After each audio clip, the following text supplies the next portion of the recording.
All right, yo, what's going on, guys? John, Springer Collectibles. Thank you guys for coming in. Hey, good morning, Hope. 818, welcome. Just waiting for a few more people to come in. What's up, Chaotic Eagle? Jason Darty. I found more G.I. Joe comics. I'm not sure I found the issues that you were looking for, though. But I should have those later. I had some comics sitting right here, actually, but in reference to one of the things we're going to talk about today. So, first of all, how's the sound and the video? Is everything good, guys? Like, can you guys hear me okay? And is the connection okay? All right, cool. So every month for now, sometimes more, I come on the community and we talk about, seller support type stuff. Thank you, Hulk. Like Q&As about different things to help you be a better seller on the app and engage with chat better, things like that. So I'm part of a small group of whatnot sellers that have been on here a while that do this as a like a theme every month. So the theme today is attracting buyers. There is a link if you click on Hey Lady Sports underscore commish. That's someone I know that changed their name maybe because I don't know Lady Sports. If you click on the notes, do me a favor, click on the notes. Who is it, lady? Who's Lady Sports commish? Is that let me guess. Oh my gosh, the one who likes cards a lot with her father. I can't think of her name. Darn it. Who is it? Now I'm curious. H Dubs, welcome. Bud Life, thanks for being in the comic stream the other night. I definitely will be doing more comics. I have so many comics to do. Let me get back on track here. I know I can see comic people coming in because they're like, oh, is he doing the comics again? And I will be doing comics, I promise. I meant to do it yesterday. Yesterday got away from me, so hopefully today. Oh, I'm on wheels. This is kind of cool, actually. So again, my name is John Springer Collectibles. I've been selling on here since 2021, believe it or not. And I've done a lot of these shows. Do me a favor, if you click on the notes, you can see my YouTube channel. Click on that, and you can find the playlist of all of these for the last like 3 years. And I always recommend, hey, play it at like 1.5 speed, 2 speed, just to get through it and get some of the nuggets out of there. I think you'll really appreciate it. Hey, Allie, it'll help you out. It helps me out if you subscribe. Sock Squad. Okay, cool.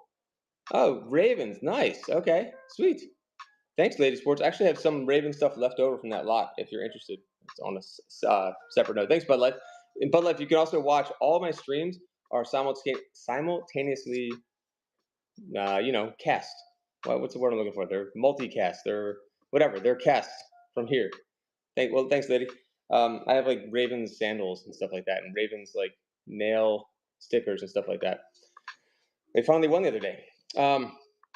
So do that, and then you can see the topics that I'm talking about today. Usually not that. Usually we just talk. But today we're trying to do it a little bit more organized. Finally, right? Are you in Baltimore, Lady Sports? What's up, Philip Box? I think all the comic people thought that I was doing a comic show. I apologize for this. This was a tease, but thank you guys for coming in. There will be more comics. Look, I'm holding them right here. I'm obsessed with comics right now, guys. I've been like watching. When I get into a certain category, I get deep dive into it. So one of the things I was actually going to reference today, which is number 3 on the list, is let the buyers lead with what you sell. Sometimes you got to do that. And the comics, so maybe I'll skip to that. No, I'm not going to skip to that one. I'm going to try to stay in order. But the point is, yeah, Allie, so many good comics. The point is, we're talking about today about attracting buyers. So I think it worked. Actually, the comic stream is already giving me good content here because look how many people are coming back from that comic stream. So obviously, I'm going to add one in here that's not even on the list, which is have good inventory. Duh, obviously. Like that inventory is fantastic. That's why I keep seeing comic book people pop in here. They're like, is he on again? I want to see this collection. So obviously getting good quality inventory to sell, I mean, that's obvious. That's number 1. But it is obvious, but at the same time, it's not that obvious. Like sometimes you'd be struggling. You don't realize, why am I struggling? Because maybe you don't have, like I've had comics that are not in demand and I'm like, nobody's here, no one's buying. Or G.I. Joe's, I see Finance Viper popped in. And if you don't have good ones, you're not going to have an audience. It's pretty simple as that. So that's not going to attract buyers. Having good product, good inventory, things that people want to collect, want to buy, things that are not high in, supply and demand, basically. So, I had a Spider-Man 300 the other night, and that's something that's low supply, high demand. So that attracted buyers for sure. So maybe you need to have, this is an add-on, maybe you need to have a few items that are like clickbaity, that bring people into the stream, that are part of your thumbnail, that are part of the show. So when people are scrolling through this, oh, what is that? And then it'll keep them in there and curious about what else he has. So I think that helped with my comic stream the other night, having that. Now that wasn't intentional. I've done that before intentionally, where I've had rare figures for action figures and I'll keep it on screen. Not as a like clickbait tease because I'll sell everything, but to bring people in to get curious. So sometimes some of the best thumbnails you can use to attract buyers, and I'm adding this on, are thumbnails that show what you're selling and some of the best things that you're selling. So filler boxes just depends on what someone is looking for with comics, definitely. So that's number three I'm going to talk about, letting them lead the way. We'll skip to number three right now. What the hell? Let the buyers lead. Like if you're in a stream and it's, obviously if you're selling Pokemon, you're selling just Pokemon. But if you're like in a comic stream and there's different genres in comics, you have to know who's in the room. Am I dealing with a Marvel room? Am I dealing with a DC room? Do I have people that want like off the beat and path like indies and like horror? So the other night I realized like I needed to make a big change, and most of you probably wouldn't realize this. I started to pull out. I was like, "What do you guys think about romance comics?" I was like, just talking about how they're under the radar, really expensive, and very highly sought after. And all of a sudden, everyone's like, "Run them, run that shit, like run the romance comics." And I was like, "Oh, okay. I guess we're putting the Spider-Man and the Conan and Fantastic Four down." So you just have that was number three on the list, is let the buyers lead sometimes. Ask questions, engage with the buyers. Because if I didn't do that, if I didn't bring up romance comics, I would have had like, I don't know, five less new customers that night. I had five people that were first time buyers that came out of nowhere. And they gave me an idea to do just a romance or horror style themed comic book show. So if you don't engage with the viewers and learn from them, what are you doing? Like you need to learn from your customers anyway. And I think that's a really good example using this comic stream from the other night to do that. So you may not always know what's right to sell in the moment. Engage with chat, and that brings me back to number one, which is um, connection with chat. I've been talking about this forever. Like always engage with chat. You saw I do that naturally when people come in here. I say hello to them. They come back. I mean, you have to treat chat like they're you are a real person sitting behind your computer or your tablet or your phone. I'm going to connect with you like you're walking into my actual store. Like the door jingles and I say, "Hey, welcome, Allie. It's collectibles. You're a great customer. Thanks for coming back in." If you ignore chat, that's frustrating for people. And I'm not doing it in a disingenuous way. Like I actually feel like I know people in chat. It's weird. I've never seen them before, but you kind of like make a story up in your mind about who this person is and what they like. It's weird, but it's fun. Also, like you can learn about what somebody collects, obviously from their screen name. So it's obvious stuff like that. Connect, engage like a friend, not a salesperson. That's my number one. Like it depends what topic, what category you're into. Obviously, if you're like in sports cards and you're doing breaks, it's a little harder to do that. There's a lot more hype in shoes or sports cards. But if you're selling like storage unit stuff or I don't know, Disney, like I feel like you need to be just humanize yourself. It's so much easier to sell like that anyway. Like I'm me when I'm on. Sometimes a little heightened version of me that's trying to be more engaging and more, personality, like more like funny and interesting because it's so easy for you guys to click off. And my eye keeps going to the top right corner to see how many people are in the room, and that's a whole other topic. That's not good. You guys stop doing that. I'm the Joker guy, if you remember. Yeah, but like I remember, I have more Joker comics too. And sometimes if you can remember what people bought, that I think that means a lot. And you guys can tell me, like if I know, like when Allie first started buying here, Allie's Collectibles, you should type in. People should follow you too. I knew she liked Batman, like from the get go, and I focused on getting more Batman in there for her. Like, why would I not do that? So every time she came, or Pray for Mojo. Pray for Mojo likes The Simpsons. What's up, Pray for Mojo? So if I have Simpsons stuff and I see Pray for Mojo come in, I'm gonna be like, "Hey, Pray for Mojo. No Simpsons today, but I saw like a nice Simpsons lot. I'll make it next week, whatever it is." And if you want to go high level with that, type their name and actually put what they collect next to it or some little notes about it. I know people that do that, and I'm impressed by that. I wish I had time to do that as much, but most of it's up here. So if someone changes their name, that kind of screws you up. But I think connecting with that's going to attract buyers. Like I Pray for Mojo is going to keep coming back. I would assume every time, be like, "Hey, thank you. You know what I collect." Like that's knowing your customer. I think that's really important.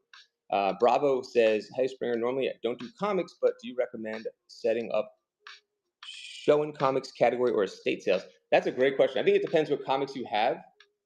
Bravo. I think if you have like, and comic people can attest to this. I think you could do well in storage unit, but I think you may not get as much. Like the comic people really know what they want and what you have. Like if you have higher end stuff, I would stick to the comic category honestly.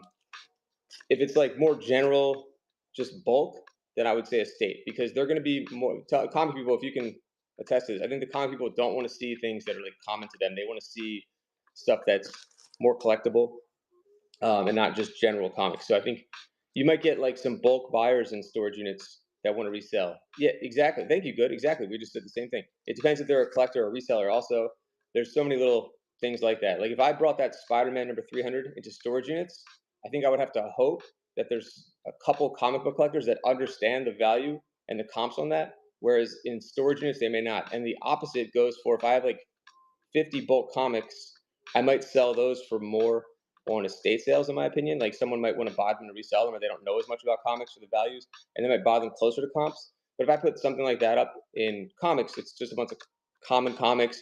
They know they could go fill a box somewhere, at a local comic shop. They don't even want those. Is my point. I think the true comic collectors don't really want those as much. So I think you got to kind of play it like that, if that makes sense. So you have to know what you have first, Bravo. If you know what kind of collection it is, that's number one. Like, is it modern? Is it silver? Is it bronze? Like, it's fun to learn about comics. Comics are, I don't want to get off topic here. Comics are a really interesting category. Like, the fact that you can find like a key comic kind of out in the wild easily, like, not, I don't say easily, but like that Spider Man 300, for example, it's from 1988, yet it's worth like hundreds and hundreds of dollars and graded worth like more than 1,000. And there's a lot of examples like that. So if you don't know about comics, which I know very little, I know enough, looking for keys is important. I've bought auctions, like local auctions like that, where a key will be buried in the pile, and it's not the type of auction where there are comic book collectors that are going to this auction. It's an everything auction, and if you know what issue numbers sell well, that one issue that you buy could be worth the entire lot. So that's the best thing. Like I bought a Daredevil collection recently, or in an auction, and two of the issues were what paid for the whole thing out of the 50 I got. Like that's important to know that. If I didn't know that, like number issue 158 is important. So you gotta if you're in comics at all, you make sure you know those keys, Bravo, before you go live too, because you don't want to put something up and not realize that you're selling $100 comic for $5. Let's see. I've noticed it's the luck of the draw when hitting start one show. I'll bring over comps the next under. Yeah, that mag seller, I couldn't agree more. You have to have the right people, the right timing. Um, that's everything. That's a whole other topic too. I totally agree with that. Like I've had such crazy shows like that where I had two people battling over like a pair of opera glasses from like the 1920s. That's like luck. Like the next time I ran opera glasses, or maybe I ran them 10 other shows, crickets. Nobody wanted them at all. So timing's everything. Same thing for the comics. I mean, same thing for every category. It could also be just the luck of who's in the room and how you're doing that day too, with selling. So I think that just means that's about being consistent and keep trying and just keep showing up and don't get discouraged if something doesn't sell. Just keep moving that item. That goes for like eBay too. Like I'll put something up on eBay and be like, oh man, I thought that was going to be good. I thought people were going to want, that old car horn from the 1930s that I put up there for $50, and it just sits there. And all of a sudden you're like, you hear that noise like ching, and you're like, I knew that was a good thing to buy and resell. Damn it. So it's very mental. So I think you brought up a good point there. Okay, so first was connection, engage like a friend, not a salesperson. Number two, price for velocity, meaning like you can't hold on to everything if you're a reseller. Like if this is where I'm just making this up, if this is a $15 comic and I started at $3, I have to be okay with it going for $3 or $5. I can't start at 15 or start at 10. I'm not going to sell anything. And I think what that's going to do also is realize when you're selling, I think you're going to attract more buyers that way. That's why people always talk about dollar starts. And I'm not encouraging you to do dollar starts because I think that's a tough one to recommend to everybody. It's not a blanket thing you should do. I think you need to know your audience. You need to know your tolerance, how much you paid for the items, who's in the room, and if it's even worth doing dollar starts at all. Because you're going to lose money if something goes for $1 and time, and you can get discouraged. The point of this number two is that pricing for velocity means don't hold things, sell them, just let it go, and people will come back. Oh, that's John. That's the guy I got those really good deals on comics or GI Joes with, and then the audience will follow hopefully from there. The algorithm will pick up. You'll have repeat buyers that know they can get fair, good deals from you, and maybe they'll start paying up more, and you'll start getting other people that will compete with them, and then you'll get closer to comps. So it's gonna take time. So don't get discouraged. Like you can't sell everything, you know, at comp. So why are they in your show? They're in your show hopefully to save money, to use the items to resell, to collect them, and not have to spend, you know, what they could just go buy on their local comic shop or whatever shop, card shop, or on eBay. So you have to be competitive to attract buyers. When I first started on here and I was selling GI Joes exclusively, I didn't know as much about what I was selling, and I put a GI Joe carded item up from like the early 2000s, and a really knowledgeable GI Joe seller buyer was in there, and he paid like $25 for it. And then he told me afterwards, we were talking about it, and he's like, that was like $100, item. And he came back, and he was also like helping me, like, you have to look for this, like with the figures. It was almost like a reciprocal thing where he was like wanted to help me out as a collector, and he started to give advice during the show, and I started to learn from him. Look for this on this figure. This figure has bad paint almost all the time, so if you get good paint, it's worth a lot more money. So the point is, like, he became like a loyal customer and loyal viewer just because he got a good deal. Dr. Medellin, we're talking. I know Dr. Model Allen, Medellin. He collects models. Obviously, it's in his name. But anytime I get model kits of any kind, I will send him a message. He knows he's the first one that I'm going to tell. So that's again about attracting buyers or building that loyalty, and knowing your customer. That was the other thing we talked about, which was connection and letting the buyers lead. So we've talked about connecting like a friend. We talked about pricing for velocity, and we talked about letting the buyers lead. So like remember we talked about comics. All of a sudden I went to romance comics because I listened to chat, and then romance comics were selling like crazy. And by the way, if you ever see these out in the wild and you can get them cheap, highly recommend it because you'd be shocked. I was scanning these yesterday just to see what's up. Like usually they're anywhere, usually like $5 each, but occasionally you'll get one that's like 100 out of nowhere, and you'll be like shocked. So don't these are very niche, and you might find them out there for dirt cheap if people don't know. Um, so then we talked about that, and then the last thing was, let's see what my last one was, earn trust. I guess that's really what we talked about in the beginning anyway. Everything's about trust and integrity anyway. Like showing the condition of the item, meaning like don't try to hide anything or be too quick about something. Like I always accept cancellations, for example. Like that builds trust, I think. If someone makes a mistake, or let's say I run this comic, I keep using the comics as examples, what I have, and I say this is in great condition, check it out, and then all of a sudden we notice as the bids are over, oh no, the back had a rip in it, had a tear. I'll be like, I didn't notice that. Let's cancel it, or you can keep it if you want. It's up to you. So just be honest about what you're selling, what you're showing, and I think that's going to go a long way. They'll know that you didn't do that on purpose. When I show an item, I'm usually not on screen. I usually like to show the item with really good lighting. I like to say, look at all the corners or look at the condition of this item, so I can make sure that they are wisely spending their money. They know it's a bid. You can't just guess. So that can hurt you also, because if they don't see the item, all the angles of the items and everything, tells her, wow, what's going on? Then they may be apprehensive to bid, or they'll bid taking a chance and they'll get the item and it's in way worse condition than they would have ever expected. Then they're mad and they give you a bad review. So the last one, number 4, was earning trust by being transparent with what you're selling. Don't try to pull. I mean, hopefully you're not pulling anything over anybody. Like you're selling clothes and it's got a stain on it or something. You need to show everything. You don't need to pretend like if it's an eBay listing, you're showing all 24 photos to them. But more than that, you're talking about it live. So do the best you can. If you make a mistake, own your mistake. I think that builds trust too. I'm going to add that one in. Like if you make a mistake, just own it. Like I made a mistake. Like if I ship something wrong or I forget something or something, it's my fault. Like not their fault. Like immediately put that fire out with your customer if they're sending you a message like, "Hey, my item broke," or "It's not what I thought it was." Like, and I'll go and I'll say, "Let me review the video and I'll take a look at it." It's rare that that happens, but when it does, you don't fight them on it ever. I don't know if anyone does that here. Hopefully, you don't. You always find solutions for them. You always take ownership. And because we have Whatnot as our support system, it's also easier because they can go through Whatnot support. Um, always trust a guy where, hey, reselling. Yeah, always trust a guy who wears a vest way too much, or has a Whatnot lanyard. I'm like, but I have this lanyard. Someone gave me the idea because I'm always losing pens. This is just so nerdy. It's like I may as well have a pocket protector or something. But like, I don't want to lose my pen. It's like the worst during a stream. I always joke about making the streamer's fanny pack, but you could just wear like a tool belt or a real fanny pack that has like tape and all the stuff that I lose.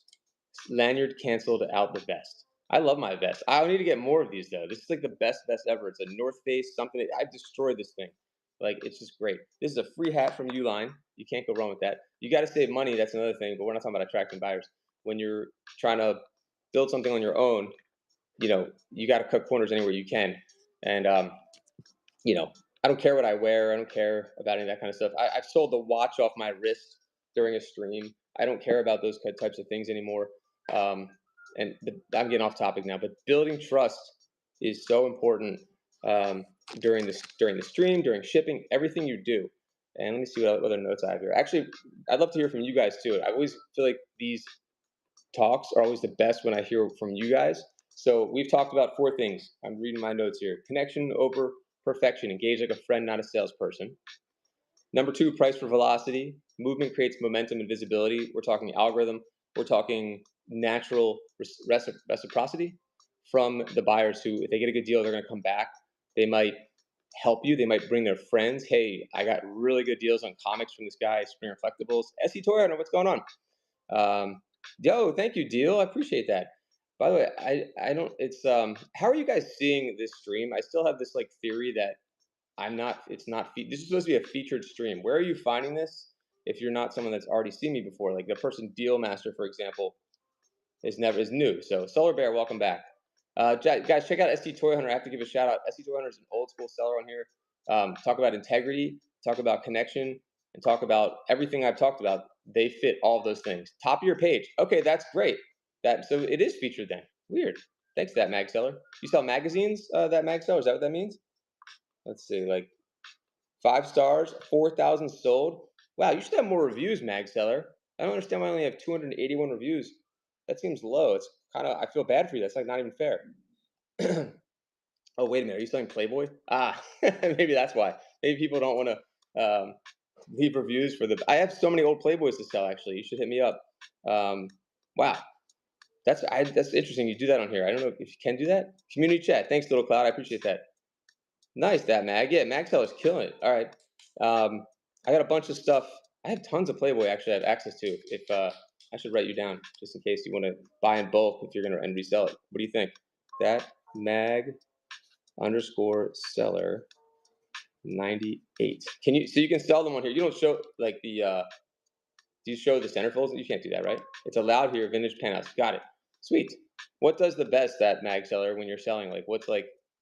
Is it the 50s and 60s stuff, or like I have tons of like 80s and 90s from consigners that I have access to that I need to sell for them. Actually, one of my guys has 100, like 150 of them, and then another seller has like, or another person I've worked with before who has a vintage store. They have like, I could clear out their whole store, probably like 500 Playboys or something. It's nuts. Anyway, back to the chat here. I do that often. Connection and get, what was I saying? So SC Toy Hunter definitely falls under all those things. Honestly, all sell pending condition. Also sell graded. Get out of here. Okay, now my mind is blown. I thought everything. I understand that everything is graded, but not Playboy. Playboy gets graded. Who's grading Playboy? CGC? PSA? What? Shit. No way. Wow, mag seller. See, you always got to be open minded to learning something every day from chat too. That's amazing. That now you put me down a new rabbit hole. I mean, I guess it's probably tough to get a 9.8. Is that what it is? A 9.8 with a Playboy magazine. Oh man, that's not a fun. That's a weird thing to.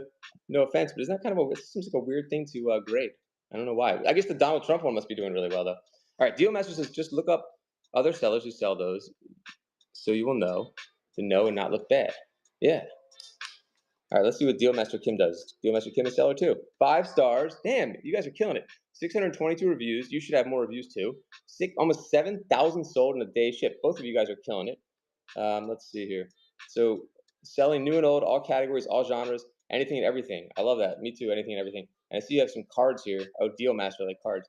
I just got the most interesting. I learned the other day, like people collect playing cards. I keep finding these amazing. The more you talk to people, and I'm getting off topic, the more you learn. I mean, it's obvious. Like the more stuff you learn instead of staying in isolation. Like I was telling my aunt what I do, and she's like, "Oh, my neighbor, they have their father passed away, and they have 5,000 decks of cards." I'm like, playing cards? Like what? And then I learned about that genre. And there's like playing cards that are worth, one deck could be worth $2,000, $200, whatever. It's unbelievable. Like everything is collectible. Now I learned about Playboys now. Playing cards sell well. Really? Reselling, I didn't know that. I could do that. I've got singles and decks. I need to write that down. Why vintage decor for playing cards? I would never think to go in there for that. You know what I mean? Huh. Well, tell me one thing that you guys think. You've seen my list and you see it in the notes. What's something that you think attracts buyers um, to your streams? Everything has a collector. Seriously, it really does. I thought I'd learned everything by now, but it's more. Vintage decor equals playing cards. I keep learning new things every day now. Like some of the things I learned this year that were new that I didn't realize had such high value, collector value. Fishing lures, um, lighters. I mean, I knew these were collectible, but not like to the extent of the values. The values are insane how much some of these can be worth. But again, it all comes down to supply and demand and that sort of thing. The romance comics I talked about, that kind of stuff. I think we do a whole show. It'd be interesting to do a whole show on like collector niches that are like under the radar that aren't like Pokemon comics and sports cards, like playing cards, for example. But that's crazy, guys. Um, all right, so we talked about letting the buyers lead and earning trust. I think I've really gone over all the things. And usually I don't run out of things to talk about, but I think I've almost run out of things to talk about. They have to design images on the cards. Regular cards aren't worth it. Yeah. I mean, the cards this guy was collecting were anything from like he had stuff that was like 100 years old. They have like souvenir cards. They have cards with women on it, with dogs, all that kind of, you know, different brands, all that kind of stuff. When you're selling, have the attitude overall. There we go. Thank you. Deal saying, when you're selling, have the attitude overall that you don't care about what the stuff goes for. Deal Master, you couldn't, I mean, you're so right. There's like this weird energy to that. And thank you for bringing that up because that's an awesome point that should be on here. Like that kind of goes with engaging like a friend, like instead of a salesperson. So the fact that you're saying sell the stuff without worrying about what it goes for, I think that goes a long way for it's like a vibe energy kind of thing. Like it's an unspoken thing that we can't like put numbers on, but I think you know it from your experience. I think I know it from my experience that when you're focused on the outcome, it just doesn't go well. It feels forced. When you're having fun and engaging, like you're not even paying attention to what stuff is going for. And I think I did that in the comic stream the other night because I was having fun and people were enjoying the comics and I wasn't paying attention to the prices as much. I think that made a huge difference. Ended up being a really successful show, and it was one of those shows where things were going higher than my expectations, which is rare, and people were still getting good deals. When I was like, when you force it and you're like, oh, come on, and then you say like, what a steal. I feel like that whatever that is, it just doesn't work. It's ick to people, and they don't want to hear that. So it's so easy to forget that when you're in the stream. I've done so many streams, and I still forget, and I still do it. I won an auction last night, and it was canceled. What? No, that's Hulk. That's the extreme version of what we're talking about. That's illegal. You can't do that. You can't cancel. That's literally like that's the opposite of what today's talk is about. I mean, you shouldn't be allowed to sell on here or any platform if you sell something and cancel it. You are not allowed to. I've never ever canceled an order myself. I don't. I never. The buyer can cancel it, and then I'll accept it. You should never have in a situation where you need to cancel the order. I don't even understand that. I would definitely reach out to Whatnot Hope. I mean, everything is transparent. There's video for everything. There's no reason that they should be allowed to cancel it. Did they give a reason? I'm just curious. Be happy for the buyer, says that mag. And that brings us back to price for velocity. That was number two. That person, Hope would have come back to that seller. Or what Deal said, what Kim said. Alarm went off. You know, just keep moving. Like just keep going forward with pricing and selling. And just be happy. The fake what a steal definitely works. Okay, I mean, I guess I think it's better to just say great pickup or something like that. Like I don't like to fake anything. I don't like to even like a lie like that is I can't do that. I can't sell out of integrity. I think that's what actually like that kind of hurts, but sometimes, but in the end, that's the way to be. You'll feel better about yourself if you're always honest. Let's see. He messaged me with those exact words. Wow. That's interesting, Hope. It's almost like they don't understand the concept of selling something. Can you imagine like you go into like Nordstrom and you buy like an amazing shirt on sale? Like maybe Nordstrom calls you up and they're like, "Oh, sorry, sir. We thought about that sale again and we need that shirt back."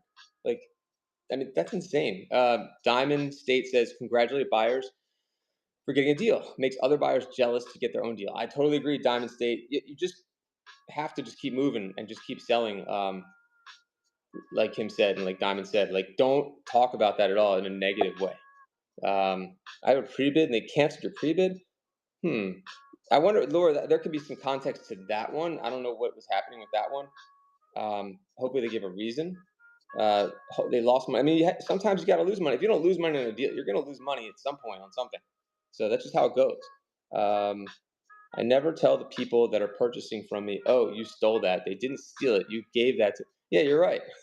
Deal master. I like the way that you flip that. We don't have to call it a steal. I don't. It's just not the best wording to use. I think it's better that you say something like that, like, or just say nothing at all. Just keep moving. Just be like, just thank them. Thank you for your bid. End of every show, I always thank everyone. My little spiel at the end. Thanks for the bids, buys, and banter. It was BS. I thought banter was a little more nicer. Um, that's it. Just thanks for the bids and buys. Like, what else can you say? I'm not going to end the show by, hey, thanks for all the steals. You guys lost me money today, and this was the worst show ever. Thanks a lot. See ya. Like, that's super negative. So stay positive. Like Kim was saying that. Let's see. In small rooms, it doesn't go over well. 500 people in the room, everyone is getting a steal. I see what you're saying, reselling. And let chat do that. Let chat say it's a steal for you, or let chat say good get, the GG or whatever. There's just no point. It's a waste of energy, mental energy. It's a waste of everything. So just keep pricing for velocity. And in the end, hopefully what'll happen is you'll just get more, it'll come back to you in the end anyway. And be responsible for what you're doing. Like if you run, like I said, that comic at $3, be prepared that it might go for $3. That's not a steal, like Kim said. That is a deal. I like that, Kim. That is a steal, a deal, not a steal. It's a steal because I gave them an opportunity to buy it for $3, even if it's worth $25. That's my responsibility. If I start at $1 and it goes for $1, that's me.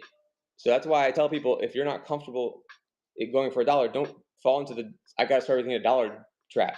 That's for sellers that have 150 people in their stream. Anyone can start anything at $1 if you get 150 people in your stream and tell people to do that. That's not great advice. That's shit advice. Sorry, that's ridiculous. Like you can't compare yourself to every seller. You have to compare yourself. You have to compare yourself to yourself or to somebody maybe who's in a similar boat as you. So many sellers focus on the price and value elsewhere. Seen sellers and stream when they are running dollar starts and only sells for $1. Yeah, and dollar. You have to know that if you sell it for $1, you're losing money. But that can be too, because that can be fine too. It could be a lost leader for you. It could be a way to get to 1,000 sales if you're new here. If you're a new seller, you want to get to that 1,000 sale mark, right? Because then you get paid immediately, right? So maybe you sacrifice that in the beginning, and that builds your audience and gets you to the threshold of being paid, um, immediately, which is really important, obviously. Reselling says, in theory, running items for $1, the chat is one who's offering the steals. If it sells for 200 and seller does a buy it now for 100, the seller did the steal. Yeah, I think it's just doesn't help to identify it as anything. I think that doesn't really help you or them. And the most simple thing, like Kim said, was just don't talk about it at all. Like just keep moving on because it's just a bad vibe. I know people don't always believe in vibes and energy, but you have to, because I've had shows where I show up with shit vibe energy. I am not selling. It just doesn't happen. I have a bad day or I'm like frustrated inside, even if I'm not showing on the outside. I still feel like people feel that. I can't explain it. That's just something where they're just gonna slide. If you're in your head, that's when the shows don't go as well. I don't know why it is. Like anytime I'm not in my head and I'm just having fun, I have a good show. I don't get it. Like I overanalyze it maybe, but it happens. Diamond says I'm running low starts to get 1K. There we go, exactly. But I like the strategy longer term. Yeah, so I mean, let's say you did $2 starts, Diamond. At least like you give yourself a little bit of cushion. But I like that you're doing it early to build. Oh, Diamond, you got a GI Joe figure in your thing. I didn't see that, and you're doing great. 611 sold, 5-star rating already. Day ship time. You're doing perfect. Keep it up. 104 reviews. Vintage toy collector. So fun fact, I was the first GI Joe seller on the app as far as GI Joe Ara. Like I did, oh God, so many. I did like 75 GI Joe shows in a row. I went on this crazy binge every day, consistency, and that's how I ended up getting a lot of the people that come into the shows now. Were through my GI Joe shows. I built a really loyal audience of just great people. A few GI Joe shows, great. The community is amazing, Diamond. I mean, some of the best people I just can't even explain. Like the nicest people, like that I've met through there. Let's see. I'm running low starts to get 1K. You got it. So I knew another seller that did that. He was just doing dollar starts on everything. He didn't care, and he's doing really well now. He just kept doing it and just got through that 1,000, and he built an audience and people came back. I agree. I'm not buying if I feel bad vibes. Thank you, Kels. That's good feedback. It's really interesting because people want to support you, and this type of thing. This is like I didn't realize this in the beginning when selling on here. This whole community aspect. I thought that was just like something that a company comes up with.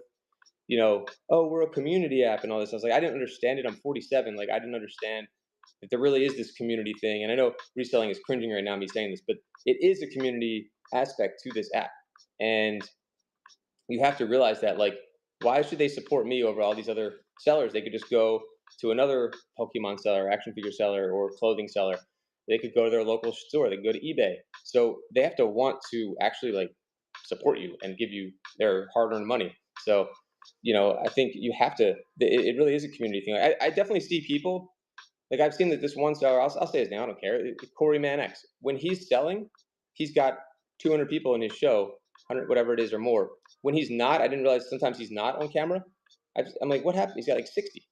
The person matters. Like who's in the show. It's crazy. Like, and that can make you second guess yourself too. Because I'm like, why do I not have 200 people in my shows? But that's just it's like this unspoken thing you cannot put your finger on, and you'll probably be confused by it. You'll see sellers like, how does this person have? I don't understand. I'm not saying him. I don't get it. Like whatever it is, they're connecting with people that I don't have. They're women, for example, are very great. Like women sellers, there's something about that they can connect as a friend. I don't, and that creates that loyalty. It's amazing. So you have to find your niche. Like for me, it was like Gen X, like dudes. When I was doing action figures, I feel like we're enjoying my spiel and my stuff and selling and listening because I was relating to them. So whatever it is that you can relate to people, maybe that'll help when you're selling. Let's see, and not in a disingenuous way. I want to be really clear on that. This is all totally being, having integrity and not like faking, like that you know, just not faking who you are or anything like that. If you're gonna do that and it works for you, hey, I'm not, it's your thing, but I can't do that personally. It makes people feel like look for a different show, which is easy. It's so easy now too to find a new show. Just the one swipe, it's ridiculous. Like when I first started on here, I'll blow your minds right now. Like sports cards, I remember there was like six shows going on. Like what am I saying? No, like, I don't know, like 6 or 7 shows going on at a time at most. Like that's insane to think. And like, oh, there's an open time slot at 11 a.m. There's no one streaming at 11 a.m. Like that actually happened in the beginning. It was so weird. So now it's like scroll, scroll, scroll, scroll, swipe, swipe, swipe. Like you have to have their attention or they're out. And how could it? It's crazy. Um, let's see. So that vibe is crazy. Schedule yourself more shows. You can always yes, I always say that, Deal Master. You definitely want to look like an active seller by scheduling more shows. And I change the times almost too much. It does give people a place to follow you and find you. I totally agree. And bookmark you. And they're gonna forget about it. There's hundreds and hundreds and thousands of sellers, right? So like anything that's gonna make them bookmark you and like maybe get a notification about you like weeks later even would be helpful. Oh yeah, that's right. That guy was selling kids clothes or something. Whatever it is, like I forgot about that one. Oh, good. It didn't happen yet. I got a reminder. As a community, I would also say that during my shows, I do not call the chat. Oh, interesting. I call them different things. I come up with the ladies and gentlemen. Okay, I like that, Deal Master. Yeah, if you can put your own spin on that and call them something, I don't know what to call them. I just call them by everyone's individual names, but sometimes you have to say chat. But I like that idea of saying something different. Um, that's the plan today. I had 3 shows in the queue last week, but random, it didn't add new ones yet. Yeah, definitely keep those active because the way people find you about attracting buyers, right? We didn't talk about this yet. I didn't talk about any of the stuff that was like on the actual whatnots link to attracting buyers, which I think is also in the notes. And I see a lot of other great chats I'm going to get to. But you have to look like an active seller. I mean, you have to have bookmarks, like or shows that people can bookmark. I think that's really important. Or if you have stuff in your store, you have to have things where people can find you through that. And then maybe they look for you, they found a certain Funko, and then they say, oh, this guy's also got a stream coming up. He's selling Funkos too, and the book market. So, I'm actually, I don't have enough stuff in my store. I think you should load your store up as much as you can. And Whatnot's made that super easy with AI. I don't know if you guys have seen this. Like, it's crazy. Like, you can do AI listing now in Whatnot, which is huge. Like, and it's free. Like, if you wanted to do that, it might cost you on another platform. Like, I use that for eBay. I use an AI lister for eBay. But, they're trying to make it as easy as possible to get as much um, many items in your store, obviously, because they're gonna make more money that way too, and make it easier, no friction for you to be able to list things. Listing things is important for so many reasons. You want to be able to show up in search. That's going to attract buyers too. So Let's see. That's the plan today. Let me see. It's psychological. It really. Oh, it's physiological. Is that what you said? That mag seller says I started the end of August. Wow. This year, try to run 2 shows a week, 4,000 sales. That's incredible. I would say that's extremely on track. 4,000 sales in just how many months is that? In 2 months? Oh my God, you are destroying it. How long are your shows? I'd say you're doing amazing. 2 shows a week, and the fact that you're consistent. Consistency is so hard to do sometimes if your life gets in the way. But if you are consistent, that's going to be a huge key. I know it's like cliche now to say consistency is on here, but consistency, because they'll know when to find that mag seller. They'll know when they're on if they're consistent. Like when I did my GI Joe shows, I was on every night, almost every night at 10 p.m. That was like my slot, and I kept that consistent. I think that made a huge difference. If people keep saying chat, I usually leave. Interesting. There was one guy that literally said chat every. Oh, that's yeah, every sentence. Yeah, I know what you mean. That's a little extreme. That sounds like maybe you're in like a big shoe show or like Pokemon show, not Pokemon. Oh, it started as a Pokemon. This app started as a Funko Pop app. I thought. All right, so who's this? Rebra. I don't think. Where's my glasses? Rebra. I'm a new seller. I've only had 2 shows. I saw a seller. Oh, much better. That had been selling for just a couple of months, and she ran 10 cents to help. Oh wow. But you can't run 10 cents to help to get to 1,000. How do you run 10 cents? Can you run things at 10 cents? I thought a dollar's the minimum. Ironically, the biggest shows with a few thousand in the room constantly yell chat. What a steal, sponsored by Gibby. So maybe where I'm wrong then. Crowds are interesting. Yeah, I don't know. But the thing is, like, crowds beget crowds, though. So that's the thing. Like, if I had 100 people in here, all of a sudden it would probably turn into 150 people. It'd be like, oh, what's everyone doing in there? It's the Chinese restaurant in the mall theory that I always talk about. When there's a line and they're giving out the teriyaki chicken and there's activity, it builds more. If there's no one there, it's like, I don't want to go over there. That's a little sketch. It's like a trade show. If there's like a big crowd around a booth and more people go to that booth, some people will be turned off by that and say it's too crazy. But in general, they're going to keep that crowd going. It's like, almost like I wish I had fake numbers at the top. They got good sociological experiments. They put like fake numbers at the top, right? Like I wish I could try that to see if that makes a difference in sales. Like all of a sudden I have like 117 instead of 17, just as a experiment. Okay, sometimes I say ladies and gentlemen, I say people of the jury. All right, I like that, Deal Master. People, my peers, my love followers. How are you today? Fantastic, Deal. I gotta check out one of Deal Masters Kim's shows. You're obviously doing something right. You have almost 7,000 sold, 5 stars, and let's see. I already look at you. Let's see. Any shows coming up? 11/3 at 8:30 Pokemon, and that's hard to do. Be in the Pokemon category, by the way. Pokemon category is super saturated. So if you're doing well on that, that's amazing. 4 8-hour streams, Mag Seller, you are way on track. You are way ahead, in my opinion. You're doing great. Imagine if you added one more show, what that would mean for you, or 1 more hour per show. Like, I think that's a huge difference. Hulk, that's a great question. Um, let's see. Laura, that's a great point too. I want to get to that. Okay, so Hulk 818 said, "How do you find new products? Do you buy on Whatnot or eBay?" Yeah, when I first started, I was during the pandemic. I was like binging eBay. I was like, if you were in a GI Joe auction on eBay, you probably lost to me. That's how insane I went during that time. Facebook Marketplace, if you can get deals there, but I think it's just making connections with people to get more. It depends if you sell the Hulk too. So for me, right, what I've been doing lately, because I sell everything, is consignment. I've been trying to do consignment, so that way I don't have to buy inventory. So I've been trying to get more consigners. The other thing I do is I found a couple great auction houses that I love that are around here, and I get a lot of my products from them. But and it's tough to rely on that too. So it's just a multi-channel type thing. But I think trying to sell for other people their items, that's the best thing possible because you don't have to put any money out if you can get the right products. Obviously, I just got this incredible comic book collection, and some of the comic book guys came in here, and what's it called? The comic book guys came in here, and we're just going through this amazing collection. The guy had like 3,000 comics. I mean, that's lucky. That's not a normal collection you find for consignment. But the more I've learned, the more you ask and the more action you take, instead of staying in your head and staying isolated, the more obviously these things are going to come to you. People are going to contact you and say, "Oh, I know that guy John. He sells whatever. You should talk to him." And then all of a sudden, I'm consigning like I said, I'm consigning 5,000 playing card collection. So yeah, I would say. And Laura said, "Can't stand your sleeping chat," or "Can't sleep on this." Yeah. So we talked about just those kind of things that chat doesn't like to hear, and when they chat, or people who are buying, people who are whatnot users don't like to hear. That's a good one, Laura. Damn the Ken Clark in the room. Thank you. Or Kent Clark. It probably is more like Kent Clark instead of Clark Kent. Let's see.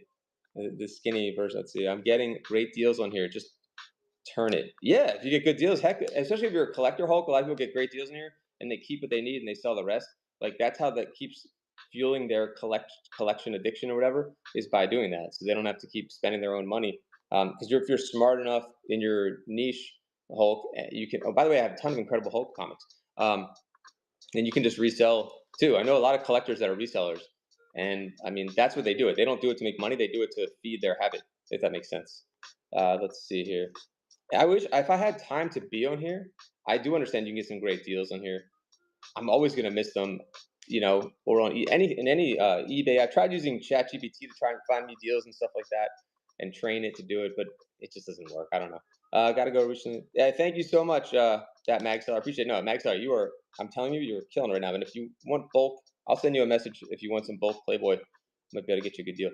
I've done well sourcing from storage unit buyers. Ooh, both in Whatnot shows and in person. Yeah, I wish I had better luck with storage units because I feel like people kill it. Like people who do well with storage units, that is huge because your cost per item could be like a nickel if you get the right storage unit. And then it's like freedom. Like then you can start things at a dollar. Who gives a shit? People heard I sold on eBay. Now I have an attic full of other people's things. Wow, Little Cloud. That's so interesting. Huh. Oh, doing buyouts. Okay, I like the idea of doing buyouts too, but that also takes capital, and it also means you could get stuck with an attic full of what do they call it? Dead pile, the death pile. I'm not saying that's you, but to me that's inventory though, Little Cloud. So you go into your attic and you're like, oh, what am I gonna list today on eBay, or what am I gonna sell and whatnot today? So that's kind of cool.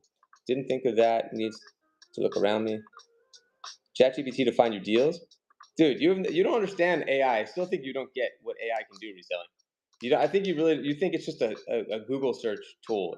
It is so powerful and it's just starting. It's sick. They have this thing called oh my god, what's it called? The mode. Oh god, I can't. Oh my god, what's it called? Some kind of mode where. Hold on. Why can't I think of it? Hold on. It literally can do stuff for you. That's why people always who are talking about people losing jobs. That's what it is. Hold on. Let me tell you what it's called. Then it'll make more sense. Deep research agent mode. Agent mode. That's why you're so fascinated. No, I do want to run the Whatnot lanyard. That's not a bad idea. I kind of like it though for this and this. This is the Whatnot Con thing. It's tough. As a reseller, I like to sell everything. No, I would really run it come into my box. I'm really contemplating it. I run everything. I joked before that I sold the watch. I wouldn't sell my daughter maybe this, but I would don't do it. I sold the watch off my wrist probably twice now. I mean, everything's for sale, but I'm not attached to anything. I've learned that. I sell to people that get attached to stuff, or I help people sell things that they're attached to, I guess you could say. Because people do. I understand it. I had that when I like all my stuff from childhood, from like the 80s and stuff. Like I didn't want to get rid of stuff, and then I realized when I started selling how much is out there, and it's like there are some things I want to keep for nostalgic purposes, but at the end of the day, like it was just stuff. If you're not a collector, then it's just stuff to you. But yeah, I guess I'll keep the lanyard. All right, guys. I'd love to hear some more things from you guys though about attracting buyers, because the two sellers that already talked are newer sellers and they're killing it. So quite honestly, if I got it, I would use it for a month and find another lanyard to replace it. Yeah, yeah. I joked before I use it because like I lose pens and sharpies all the time, so I just connected to this. Someone gave me the idea to do that. So when I put it also because I'm doing a Whatnot talk. I may as well have something Whatnot branded. Um, but when I'm like shipping or streaming, it's good to have that because I'm constantly losing that kind of stuff. Massive givings attract new buyers. They do. I mean, it's a marketing strategy. Reselling. I think if it works, right? March 2025. How you doing, Deal Master? That's amazing. You already have like such good insight, and you've only been doing it for like 6 months or 7 months, whatever it is, and you sold 7,000 items. That's amazing, Deal Master Kim. Seriously, 1 day ship. Um, that is a seriously good start. You guys are especially how crowded the app is, and that motivates me. Like I'm like, that's incredible. So, typing a question about that says reselling. Yeah, but massive gibbies. So I mean, what do you think about massive gibbies attracting buyers? Like, I don't think that it's kind of like throwing a bunch of darts at the board, and maybe a couple of them become buyers when you do something like that. But it does build brand awareness, I guess, and it builds all the other stuff. Wow, 1,000 people in here. This must be a great person. True. I mean, that's the weird thing reselling. Like, how do you get more people in the room? We're talking about attracting buyers. I want to know too, honestly, right now. Like, I have 16. I know that we're talking about attracting buyers, and I'm the featured show too. So I don't know if there's something I'm missing besides the algorithm working. I talk about that. Like, I guess this is important. I mean, you want to have your rewards set up too. We didn't talk about that, but I think you need one of the reasons these larger sellers tell you to put things in the chat is because it tickles the algorithm. So I didn't even talk about that. It's kind of a weird topic, I guess, when you talk about the algorithm. But like, chat engagement is supposed to help boost you up, right? For example, sales, velocity in sales, how many, all these things can contribute to the algorithm moving for you. Just like on eBay, the more you list, consistently, the more traffic you get, the more sales you get. It's like a game. So I think that's why the bigger ones are doing the giveaways. They attract people. Put a W in the chat. Exactly. Why don't we test? Can we test it out real quick and see if it works? I'd love to do that. Like, I'm not selling anything. Everyone put in a fire, a W in the chat. Any emoji you want. It could be something stupid. I don't care. Any emoji. Everyone just type an emoji. Just like lean on your keyboard. Give it to your have your cat touch your phone, or your toddler. Just let them type away and hit send. Let's see what happens. Just do it. It's not. Don't be embarrassed. Just do it. Thank you. Let's see if it works. We're at 17 when we started doing this. It's 11:45 a.m. on the East. Here's our test. You need to see this if this works too. Let's see if it's bullshit or not. But I am not selling things, so maybe that won't help. Keep going. Just like do one of those, like, like a lot. Fuck it. Share it. Everyone hit share once. Let's see what happens. Because if nothing happens, then I'm going to be confused, right? And you guys are going to be like dejected about it too. Like, oh, I guess that doesn't work either. Thank you. Yes. Thank you. Perfect deal. Give it everything, and I'll keep talking. I always joke that there must be like an oral algorithm where I'm like, chat, sold, whatever, and it's listening in. It's like, steal, what a deal. We're up to 2 more people so far. Maybe it's working, maybe it's not. We're testing the algorithm, and we're back down to 17. So far, what do you guys think? I don't think it's working. Do we have to give it more time? Or if I promoted the show, would that work? Thank you, guys. I love all these emojis. So we're trying to attract buyers right now, and it's not working. What about sponsored giveaways? That's a good question. I know reselling can talk about that. I love the sponsored giveaways sometimes. I don't know how much of an ROI they have, and you can't really measure it, right? Look at this. We haven't moved at all, and you guys have been killing it in chat. This is so weird. Again, I'm not selling something, so it's kind of not the best experiment. If I were selling stuff, it may be different. So maybe my comic book stream, we can try this. Thank you, guys. I've literally done this. Not like this, though. Yeah, the results aren't going anywhere. You're right. Has to be the same audience for sponsor to work. Yeah, Diamond's right. You have to know, like, it has to make sense. Otherwise, you're just going to get a bunch of artificial follows, and you'll make somebody happy, and for 5 minutes, I think that'll be it. I really don't think it works that well. I don't think it's working either, Little. It's kind of messed up, actually, right? You got someone in here? Nice. But that was a weird. Now it's 11:47, so it's been 2 minutes, and we haven't moved at all. I mean, at least we've maintained. Maybe because you guys want to see if it works. We're at 19 now, talking about things. We're testing the algorithm right now, and we're failing. We're at the 20 now. We're at 20. Okay, so not bad. We're 21. We're going. Maybe it has a little bit of a delay, like a radio delay. So yeah, Diamond's right about that. Maybe it has to be the same audience. There we go. Maybe it has to be the same audience. It seems we're at 20. Thank you, Todd. I don't know. I'd be careful with those. You know what I mean? It's easy to get caught up. Tap the screen is supposed to work too. You're right, Little Cloud. Good point. Allie, welcome. But Allie comes in here normally, so she doesn't count. But then if she counts, but you're not in this experiment. Guys, follow Allie for me. Put some pops in the chat. D Lennox, welcome. Put some Allies in the chat. I don't know what that means. Put some Allie Pop collectibles in the chat. Give her a follow. If you want like a nice person that has integrity, that's a collector that also sells in here. Yeah, follow her. Sponsored givvies are a hoax. Oh, I love when reselling goes, oh, we're back to 17, just like that. You're paying to fuel the seller's room who's running the givvy. It auto gets followers, and sponsor isn't guaranteed anything. Yeah, I don't know if it's, I don't know if I want to call it a hoax, but more like, I don't know what I call it. It didn't work. Yeah, we need to call out maybe I need to contact the tech team. We did so much research on the algorithm, and I think everyone's just making up what it does. Chat's been consistent. I know, right? So what is W going to do? It didn't really. I don't think it really did anything. But the chat's been more consistent than I've ever seen. That was amazing. Lily, welcome back. Hope you happen to be happy with everything. Lily, I got tons of comics in too. Oh, and if you still want that Kodak picture, I still have it. But I should probably wrap this up soon. That was an interesting experiment, though. I thought we're down with 16, 17. We've been hanging at that level. What were you saying? Reselling sponsor giveaways? I don't know, but yeah, to answer that person's question about those, I would be careful with it. I just know that your money might go nowhere. You might get caught up in the hype for a second. I think what would do well though, reselling, if you're in the same, like let's say it was a Pokemon seller. I'm just making this up, and somehow you get them to raid you. They had 200 people in the room, and you were like a newer Pokemon seller, and they were like, "Hey, we're gonna go raid, John's Pokemon, uh, whatever, Pokemon collectibles. He's got awesome stuff." Maybe that would actually seem to work. I think raids works as Diamond, because then you're like introducing to somebody brand new that they didn't know, and hopefully you'll get some of that audience to stick around. I wonder about that. Does anyone actually? I saw this on Reddit, I think it was, or on Facebook, and I've asked, does anyone actually like? How do you get a raid from? I should know this from where you guys, other than doing a raid train.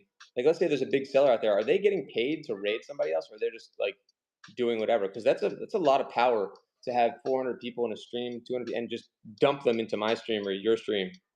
That is a lot of power. You're like, can you imagine that if it was like real life and you have like a Nordstrom, and Nordstrom's like just opens up this portal to transfer everyone to the mom and pop store? Like you're right there, done. Like in 2 seconds, and all of a sudden they're standing in the store with all your stuff. Like that is a huge, huge advantage if you can do that, get that done. I don't know why I'm not even thinking like shoe sellers sponsor on a shoe seller's live to get followers. But what about raids though? Is that legal? They raid their friends. That's what I thought. Little, you pick a little guy. I thought that's mostly what they do. You've had two big raids, and I mean, have you seen anything from that? Was it your category also? Because I think that would make a difference. I had a raid from a wrestling category, and it was really nice of him to do that, but it didn't mean anything because they weren't buying what I was selling. Seen lots of big sellers do it just to help. Yeah, that's pretty cool. It's been a recent trend, Diamond. Okay, one last week. I've never been paid to raid, but it's my practice to always raid at the end of my show. How many people are you having in your shows, Law? Let me take a look at your Law Dog Retro. Premier seller. Okay. Wow. 50,000 items sold. Well done. 8,000 reviews. That is sick. Okay. See, it's weird. There's people on here that are like large sellers that's how many sellers are on here that I've never heard of Law Dog Retro, yet they have sold more than I have, and they're a premier shop. That's amazing. Sterling Silver, generous hearts, and genuine connection. Great, great profile here. Whatnot community, come for the jewelry, stay for the friendship. And they have to hold their niche. I'm going to follow you. Incredible. Hold on. Now my chat's on top here. Usually between 40 and 80. Yeah, I mean, that's solid, especially in a niche category like that. That's really good. Hold on. I can't get my chat to go away. I'm doing this. This is. I love this emoji. I rated, but most of my shows have ended 1 or 2 a.m. Not a lot of sellers on. Yeah, my shows are very community oriented, warm and inviting. That's fantastic. I'd love to check that out. Let's see what show Law Dog Retro has coming up. You're selling, is it jewelry shows? Is that what it is? Let's see. Sterling. Oh, dollar sterling. Flat 429. Solid. Fine and precious metals. Cool. 405 today. Yeah, check them out. And he's got shows like almost every day too. Thank you, Lowell. Lowell, where are you located? What state? Always sterling silver. Hey, I have a sterling. Can I show you something that's sterling? I think I can find it. And I'm like confused if it's real or not, or what to even do with it. It's a decanter, like the stopper on a decanter, and it's got like a little lion on it, and it's got like a little. But how do you even measure what that's worth or weighs? You know what I mean? Sometimes gold, nice. I love when I go through like a shoebox of somebody's like costume jewelry and find the sterling silver. I have a couple cool things actually. Now we're gonna use Lowell for his expertise here if he's still here. Let's see. That's a tough one. Jewelry is much. I got you. There's this one necklace I couldn't believe that it was like in one of those, and I used AI to figure it out. It was like some kind of Navajo necklace or something, and it was like a $900 necklace. But if you looked at it, you would have thought it was like a $20 necklace. I can't even explain it. It had like all these little shells on it. Now, I'm getting off topic, but I did want to find this stopper because it's really interesting. But okay, now we're up to 20. Maybe moving around helps. It doesn't. Nothing helps. Just here it is. Yeah, look at this. Lol. So this thing. Should we get a live appraisal? Let's see. It's called a squish. What is it? A squash blossom necklace? Yes, that's it. It is a squash blossom necklace. How'd you know that? Because you never. I think you're right. I found a squash blossom. See, I'm still learning everything. I can never get this thing to focus though. You're never gonna be able to tell from that. See, that's the problem. Wait, right there. Anyway, I could not figure this one out. I do have a squash blossom. Yeah, I gotta find it. So I was going through his I think I listed it actually. Let me see. Hold on. I didn't know what to list it for, or how much silver was even in it. I just kind of, again, it was AI because you've been doing this since you were 6 years old. Good point. It sucks. That's a pretty cool power you have there. Selling. Let me see. I'll show it to you. It was unbelievable. Yeah. Hold on. I'll show you right now. I can't find it in person, but I think I have it listed. Squash. So we were talking about attracting buyers, which I'm not doing right now. But if you look in the notes, there's some cool notes in there we talked about already. Hold on. Squash. Did I not write squash? Silver. Maybe it's not squash blossom. Hey. All right. Selling listings. Here we go. All right. Tell me, if Chad, what else attracts buyers to you? I think. Oh, Little Cloud wants to know when I find it. Okay, hold on. Oh, no clue in the stopper. Okay. Let's see. I'm gonna find. I need to find it like the real version of it, like in person. But if I can find it listed at least. Let's see if you're right about squash. Yeah, it is sterling silver squash blossom necklace. Turquoise coral inlay. So he has no idea where he got this from or anything. It's so weird. Like it was just in a shoebox. Here it is. And I was looking at it like, I don't know about this thing. Hold on. That's it. Does that look to you? Does that look like that's like off the radar? Like super proud. I was shocked when GPT or not Chat G. I use an AI lister. It was like sell this. It gives you a recommended price. It was like $800. I was like, what? He had no idea. Not that nice? Oh, not that nice. Okay, not that nice. But you're saying like you have one, but not that nice. Is it nice? I don't know. What do you think that's worth? Would people melt that down? I didn't see it. That's a great question. I didn't see that it was signed. I think you're. I didn't see it. I don't remember seeing a signature on it. I would have taken a picture of it. Let's see. That's a great question. I think here maybe we can tell. Oh yeah, here. HG. And we were trying to figure that out. I think it gave me a name that it could possibly be. And I don't know what that says right there. Oh, there. That's the sterling, I guess, and then HG. So I did get a picture of it. I think it was some kind of like Navajo, like Indian kind of name. So if you know what that is, we're having fun here going off topic. Navajo. Oh, yeah. That's awesome. Does not look that old to me. I am a native. Oh, wow, little. Oh, interesting. It's weight in silver, maybe. Yeah. Which I don't know what that even would be. Like $500? I don't even know. Anyway, you followers, looking for followers. I have cheap trick. Oh, let's hear it. You just have a niche, but for me, I saw everything. Hold on. What are you saying, Deal Master? You followers looking for followers? I have cheap. That's your cheap trick. I want to hear this, and then we'll listen to some cheap trick while you tell us about your cheap trick. Cheap trick. I want you to want me. I feel like there's a better song than that. Flame. It's missing most of the turquoise. Interesting. Thank you, Little Cloud. I guess I should reprice it. Little Cloud also a 5-star seller. Less than a day to ship. How great is that? I'm Ron Little Cloud, retired home builder, buyer. Nice. Seller. Here you will find a wide assortment of collectibles, including sports cards, vintage dolls, collector plates, vintage glass, other interesting collectibles, including comics and even Pokemon. Nice. You're like an everything seller, kind of like me. And you have a show tomorrow at 8 for jewelry, storage unit finds, variety show. Guys, check out Little Cloud. Little Cloud looks like a great seller as well. Okay, let's see. I go into people here. Let's see what this is. Oh wait, I put cheap trick on though before we do this. The flame. Oh yeah. Isn't this a slow one reselling? But it kicks in big time. This is like during that like 80, like the hair bands when they like everyone had to have like one slow song, and then I think, right? All right. Oh, absolutely. I'm always happy to shout out. What's the AI listing app I use? So have you heard of Tekken Sports? It's betterlister.ai. Shit, I should give you my like referral link. I never do things like that. It's honestly, there's probably cheaper ones out there, but I love it and I like support. I didn't mind supporting him because I learned so much from him. Tekken Sports. Let's see here. We bought our first unit Monday. So it's Thrifty Chick, and they're doing our first show. Sweet. Any tips? Oh yeah, tons of tips. Hold on. Usually vintage decor. I've heard good things about vintage decor category from reselling. Hold on, I missed this though. I go into people's chats like this, then I say to people that are in chat, I will tip the seller $1. What? For every follower in the next 10 minutes. That's interesting. It's missing most of the turquoise. Let's experiment with that. Hold on, I go into people's chats like this, then I say to people that are in chat, I will tip this seller. That's awesome.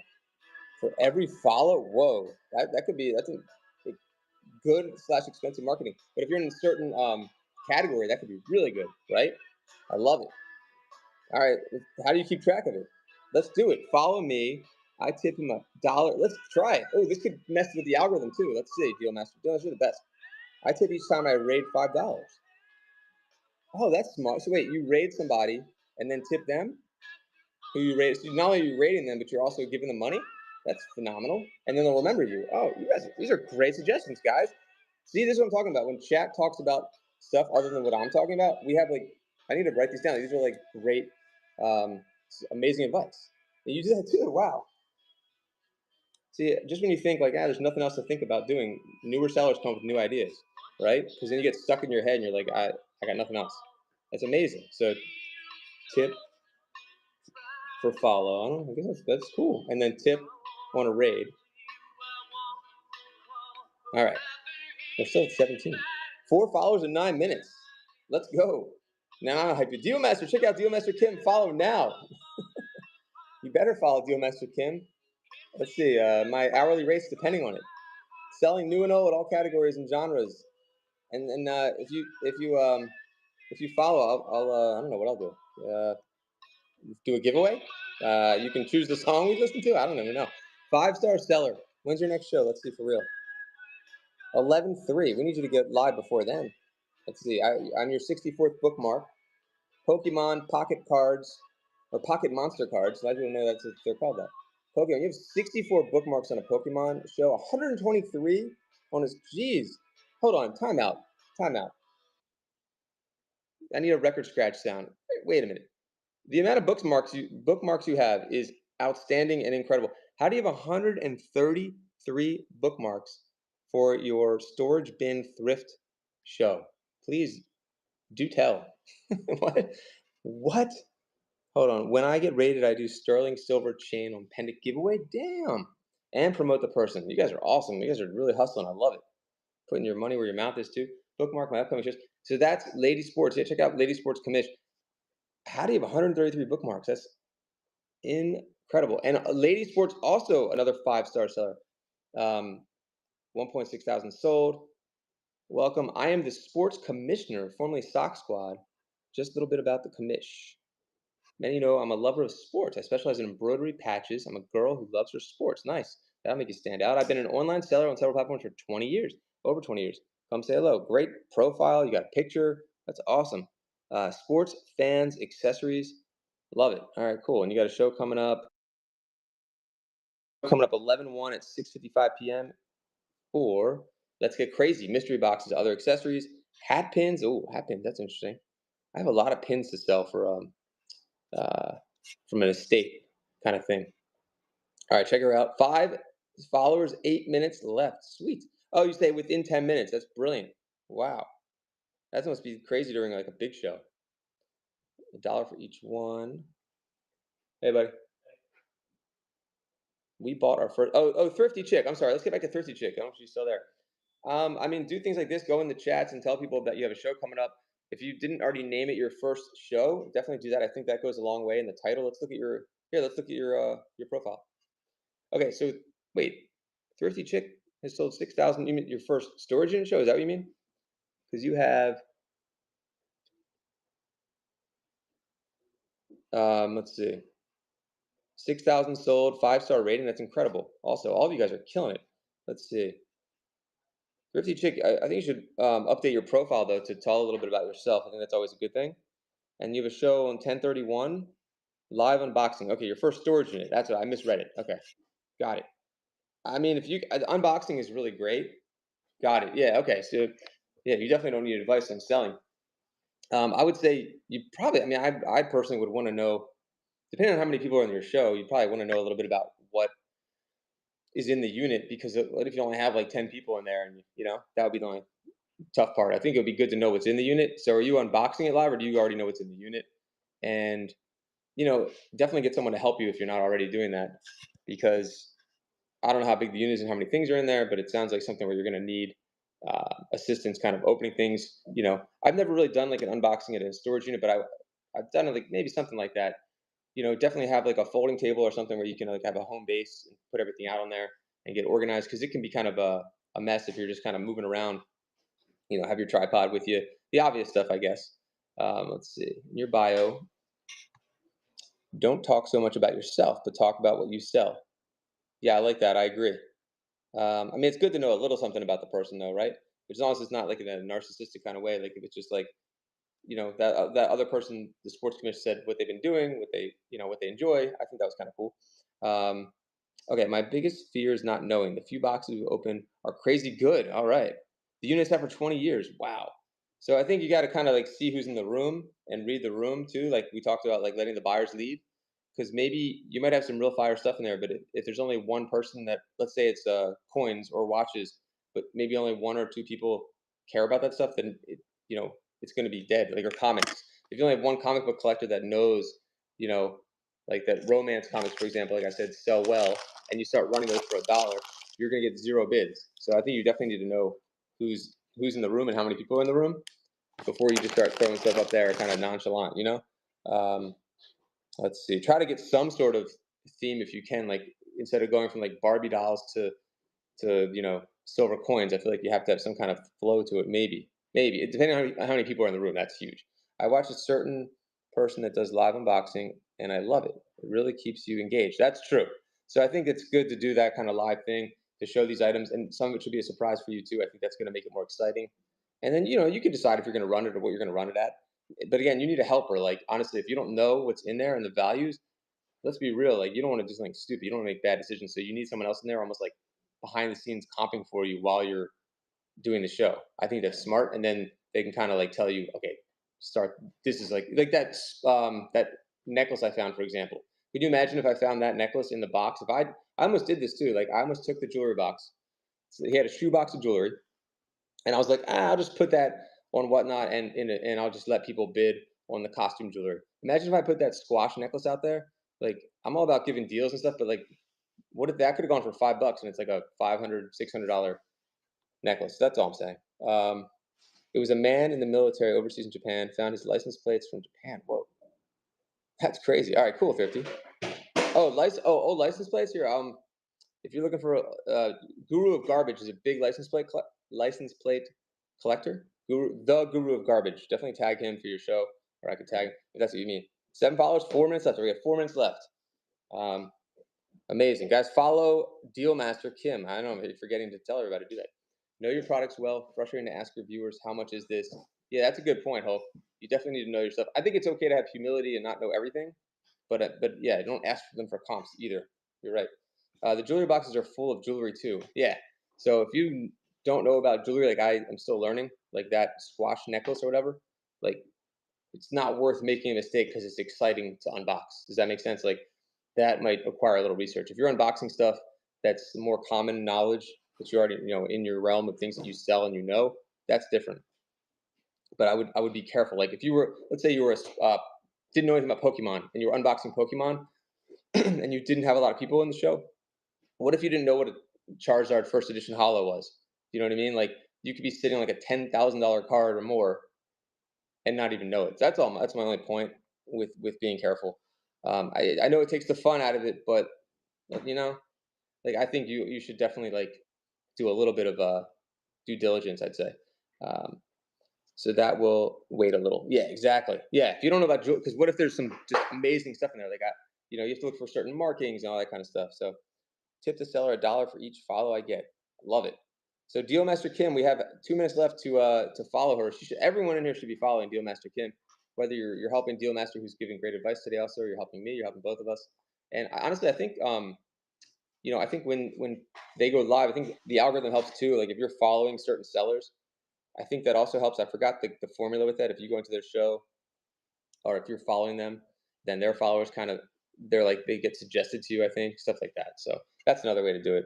Yeah, Thrifty Trick, that sounds like a really exciting show. Like I want to check your show out. If it's your first storage unit. I think you wrote that in the title. Like that was brilliant.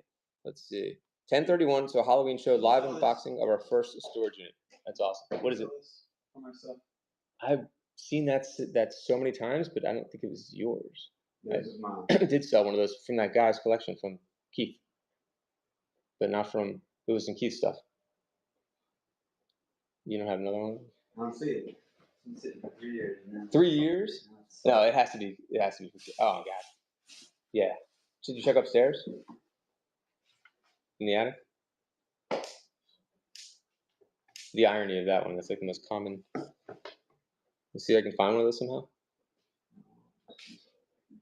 Okay. Okay, sorry guys. Live unboxing our first storage unit. Is someone gonna be helping you out? So that's on Halloween too. That's kind of a cool time to do it. I think I'm gonna do the on Halloween. I might do the horror comics on Halloween. Lots of really old vintage stuffed animals too. Yeah, thrifty. You gotta be. Yeah, I mean, you gotta be careful with that too. Like I found a Goofy stuffed animal from, I think it was Gund. It was probably from the 30s or 40s, worth like $100. That's why people ask for jewelry, cards, comics, coins in the storage unit category instead of going. Reselling said it exactly. Reselling, just totally right. That's why they'll ask you for Magic the Gathering. That's why they'll ask you for Pokemon. He's 100% right. And there's nothing wrong with that. They should be doing that. Lots of really old vintage stuffed animals. I mean, that's where thrifty. That's where AI becomes your best friend at that point. Like, if you don't use AI right now, like, there's your excuse to use it. You just take photos of everything. Like when sometimes I'll be looking at live auctions or auctions and things like that, and I want to learn about a category, or I want to know if something's a good deal. I will take pictures, and it knows everything about that item, and it's crazy. And you can double check it, obviously, to make sure that it's not wrong. I mean, that's how that squash necklace thing happened for my listing. Do you have any app you recommend for for AI? I mean, the obvious one. Oh my God, Deal Master Kim. Thank you, guys. Thank you for following Deal Master Kim. Please keep doing that. That was amazing, Deal Master. Definitely need to write your name down. That's really cool. Deal Master Kim. All right, and go to my YouTube also for more of these shows. This has been a good one though, guys. I appreciate it. So just ChatGPT is the most obvious one. That's the easiest one. Thank you so much. There's Copilot. That's a good one. It can literally look. Copilot has this feature where if you click on the little glasses, AI can literally see what's in the room and talk and have a conversation with you. So you can be like, all right, Copilot, we're going to look at my storage unit, and you're going to tell me, how much these 10 things are worth, and go through the list. Or, if I use ChatGPT, I will take like 10 pictures and I'll say one at a time, tell me what each thing is, like one sentence, and what it's worth approximately. What's the resale value approximately? Like, I'm not looking. I'm always careful with the comps. I don't always believe them. But if it gives me like a general range, cool. And it's not right 100% of the time, but it sure is right way more than it's wrong. That's for darn sure. I guarantee. I promise you that. I use ChatGPT, but not to look at items. Oh my God, yeah, Thrifty. That's like, I can't even explain to you how helpful that is. It is amazing. Just keep in mind, we'll make mistakes, but they're rare and it's getting so much better. I mean, like I said, that AI lister, I do pay for that one, but I mean, it's incredible what it can do. Like, I'll ask it what key comics there are. So let's say I see a bunch of comics when I'm learning about comics. Comics people will appreciate this, and they'll also probably hate it maybe too. I'll say, I'm looking at a bunch of Fantastic Four comics, and I'll say they're from the copyright, whatever. What are the key issues I should look for? Oh, and it'll say like, oh, issue 255 is the first appearance of so and so, and then I know. I'm all of a sudden I'm like this. I'm a comic book collector all of a sudden. So that's how I bought that Daredevil lot that I talked about. I had it look at the Daredevil lot, and I said, "What are the keys?" And then it said, "Well, Frank Miller's his first comic was number 158." So, and then I'm like looking at the lot, and like, oh shit, there's 158. So that's my point. I would just ask buyers if it's worth money. Most people are honest. That's nice too. When I run yard sales, I specifically say no comics, cards, coins, or costume jewelry, so you can weed out those people. Nice. Reselling, I definitely hear that. Yeah, I mean, Thrifty, you can use it for everything. I mean, I always talk about it. I could do a whole show on just AI. Like, use it for like the best thing I use it for was like when my mom was in the hospital and she's fine now. Like, there's like medical, they give you like medical reports through the app, and I would just literally like copy paste that into ChatGPT. Oh my God, thank you. I just got a tip from somebody. Whoa, Thrifty Chick. Oh my God, you guys are amazing. Thank you. Of course. For more of this, though, YouTube. I have a whole playlist of stuff, guys. And like I said, play it faster. It's a lot, but you'll hopefully get some cool stuff out of it. So what's this thing? Yeah, that is gonna save you so much time and money too, Thrifty. So I appreciate that. Thank you.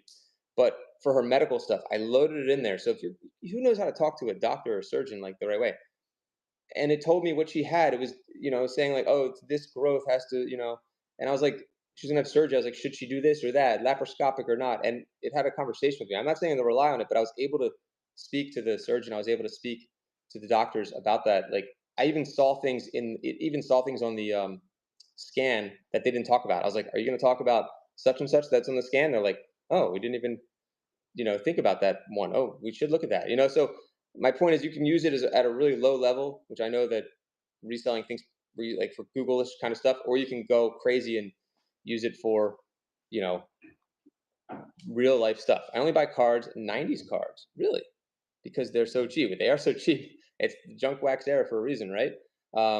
There's tons of those out there. I mean, there's no doubt about that. But there are ones that are there are certain 90s cards that are harder to find too, especially with basketball that had like low print counts and things like that. But with baseball, I feel like there's really not much in the 90s that has any value, right? Unless I'm not thinking about it the right way. Late 80s, early 90s cards. Thanks again for the tips, guys. It's amazing. But I definitely want to see your show, Thrifty Chick. I'm curious what's in this unit. Subscribe to the YouTube. Thank you. Let's see. I mean, I barely use Instagram anymore.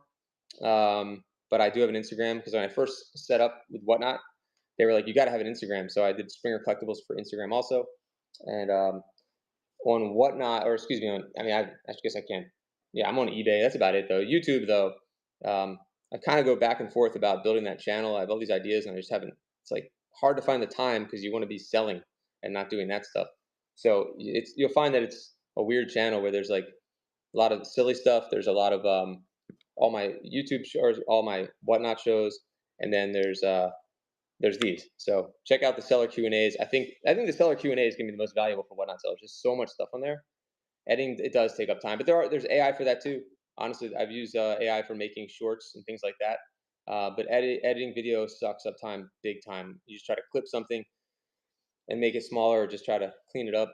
You're totally right about that. So that gets in the way too. One of the things I've been wanting to do that I tabled was interviewing Whatnot sellers. You can't beat them, join them, kind of thing. Like I think, and it's a good way to like if I would interview someone like reselling if you wanted to, or like what's it called?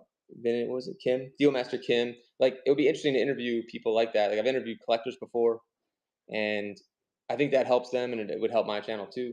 But then they have like a piece of content that they can use for their own promotion without having to talk about themselves, like and then people can learn about that seller in that way. So you could do it through here. You could do it through Zoom or something like that. So that's something that I will do eventually. It's just I tabled it for a little bit just because I want to sell. Like I need to go live actually soon and start selling some comics. Come to think of it, so I think I'm gonna uh, end it here. I think this is an awesome show. Thanks to you guys, seriously. But remember, look at those notes. Subscribe to the YouTube. There's more. Thank you, Thrifty. Good luck with your first storage unit. I know you're gonna kill it. You're already killing it. You have a good audience. You've sold so much, so you guys are gonna do no matter what. You're gonna do very well with it for sure. And yeah, so connect with your audience like a friend, not a salesperson. Price for velocity, meaning don't like be attached to stuff.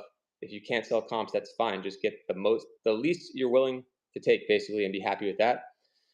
And buyers lead the way. Let the buyers kind of tell you what they want in certain streams when things are kind of stale. Like talk to the buyers, see what they like. Like I told you, the comic book example. I started selling romance comics. Did not expect that. I wasn't going to sell them at all. I wasn't going to touch them. I was going to save them for eBay. I figured Whatnot is not the place for romance comics, and I was wrong. So if I didn't ask that question or bring it up, I never would have sold those comics. I wouldn't have like the 5 new buyers I talked about, and they wanted more. I had to end the show. They wanted more, so that was huge. So buyers lead the way, and then earn trust just by doing the right things, showing the product, accepting cancellations, being a fair, reasonable person. Thank you guys so much. Little Cloud, thank you too. Some great people came in today, and I really appreciate it. I hope to see you guys in future shows. Even if you stop in to say hello, if it's not something you went by. Yeah, just really appreciate you guys. Thanks again. I always say thanks for the bids, buys, and banter. So I'll just say that even though I didn't do any buys or bids. If I run a Charizard for $1, buyers will run it up. Yeah, if you had the right buyers in there, that's for sure. Hopefully, right? But that could be. You could end up being one of those stories where someone says, "You won't believe what I got in the, in the cards from and whatnot. I got a Charizard first edition for $16." So it depends how big your room is. I would say, if I'm being modest, I'm being modest. All right, thanks again, guys. John, Springer Collectibles. Have a great day, and look forward to seeing you guys again. Stick around and do a quick raid if someone's on here. Thank you guys, and